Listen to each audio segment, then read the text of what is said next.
มีงบบ่หลายแต่ว่าจะเฮ็ดบ้านสวนหรือว่าจะเฮ็ดสวนอยากเฮ็ดเกษตรเฮาควรเริ่มต้นจากจุดใด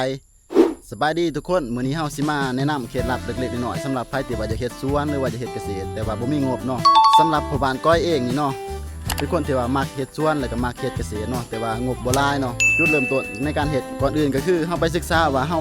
อยากได้สวนหยังหรือว่าจะปลูกต้นไม้หยังเนาะหลังจากที่เฮาฮู้เป้าหมายของเฮาว่าเฮาจะเฮ็ดสวนหยังหรือว่าจะปลูกอีหยังแหน่เฮาก็ไปหาศึกษาข้อมูลเนาะทุกคนเนาะก็คือศึกษาข้อมูลต้นไม้ที่ว่าเฮาจะปลูกเนาะคือพ่อบ้านก้อยเฮ็ด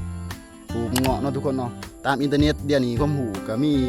หลากหลายให้เฮาศึกษาเบิ่งเนาะเฮาก็มาเอามาปรับใส่ทุกคนเนาะไปศึกษามาแล้วก็เริ่มจากไปสอบรู้แล้วก็ปรึกษากับคนในครอบครัวเนาะปรึกษาน้ำพ่อน้ำแม่ว่าเฮาจะเฮ็ดแนวนี้แนวนี้แต่ว่าพ่อบ้านก้อยก็โชคดีอยู่ก็คือพ่อแม่ซัพพอร์ตเนาะพ่อแม่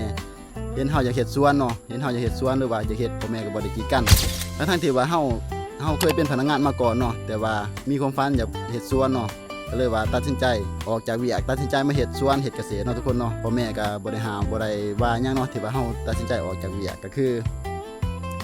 พ่อแม่เขาก็เคารพในการตัดสินใจของเฮาเนาะบ่ว่าเฮาสิเฮ็ดหยังแล้วก็อยากให้เฮาเฮ็ดแบบตั้งใจเฮ็ดนะก็เลยว่าปรึกษาแล้วก็โอ้ร่วมกับพ่อกับแม่ว่าอยากเฮ็ดสวนแน่นอนแน่นี่ก็คือพ่อแม่เป็นผู้ซัพพอร์ตแต่ว่าเฮาก็เป็นผู้วางแผนแล้วก็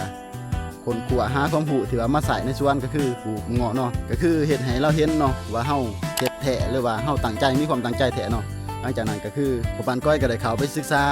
หลายๆอย่างเนาะในอินเทอร์เน็ตแล้วก็มาปรับใส่ในสวนของพ่อบ้านก้อยคือปุ๋ยคือหยังนี่เนาะไปหาเลาะเอาขี้งัวแท้ตรงหาตรงหน้าบ่อนที่ว่างัวนอนทุกคนก็คือตัวนี้เฮาบ่ได้ซื้อเนาะเอาไปแล้วก็ไปศึกษาวิธีมักวิธีหยังในอินเทอร์เน็ตนะมาแล้วก็หาทดลองเบิ่งลองผิดลองถูกไปทุกคนเนาะแอบเฮ็ดแล้วก็ไปศึกษาแล้วก็แอบเฮ็ดเนาะทุกคนเนาะมันก็มีผิดพลาดแน่ทุกคนมันก็บ่ได้สมบูรณ์แบบหรือว่าบ่ได้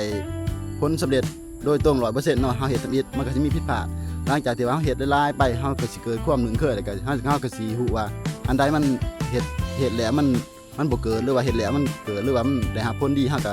มาปรับใส่ทุกคนก็คือส่วนที่ทุกคนเฮ็ดนี่เนาะหลักๆนี่ก็แม่นเฮ็ดน้ำกันกับครอบครัวเนาะทุกคนเนาะก็คือส่วนตัวนี้นี่ตะกี้ปลูกแต่มันคือด้านล่างนี่เนาะปลูกแต่มันแล้วก็ตอนเฮ็ดใหม่ๆนี่เนาะเงินลงทุนก็บ่หลายแล้วว่างบก็บ่หลายทุนก็เอามามักเองเนาะทุกคนเนาะเอามามักเองแล้วก็ไปหาขี้งัวน้ำกลางบ้านนี่แหละน้ำกลางบ้านบ่อนถึงงัวเนาะตรงไห้ตรงหน้าแล้วก็เอามาไว้หายสักซอไว้มามักเนาะทุกคนเนาะแล้วก็เฮ็ดย่ำแดงก็บ่ระบัดรักษาใส่ความอดทนเนาะทุกคนเนาะแต่ว่าจุดเริ่มต้นของเฮาที่ว่าบ่มีงบหลายก็มันก็สิยากแน่มันก็บ่คือผู้ที่เขามีงบหลายเนาะทุกคนเนาะแต่ว่ากราบได้ถือว่าเฮามีความพยายามพอแล้วก็อดทนพอเนาะเฮ็ดให้มันที่สุดนะทุกคน